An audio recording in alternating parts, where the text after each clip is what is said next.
Hello guys, अभी हम अपने फैमिली के साथ बनारस आए हुए हैं और यहाँ पर बाबा विश्वनाथ का दर्शन करने के लिए आए हैं। अभी हम जाएंगे, बाबा विश्वनाथ का दर्शन करेंगे, लेकिन अभी हम जा रहे हैं बाबा विश्वनाथ के महाआरती गंगा आरती में। तो आप आरती देखना पसंद करते हैं तो आइए हम दिखाते हैं आपको गंगा आरती। जो नहीं तुमको ध्याता मन वांछित फल पाता। ओम जय गंगी माता।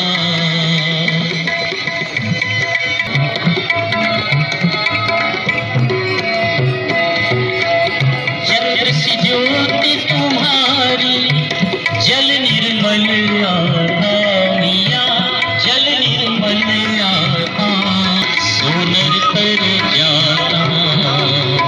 ओम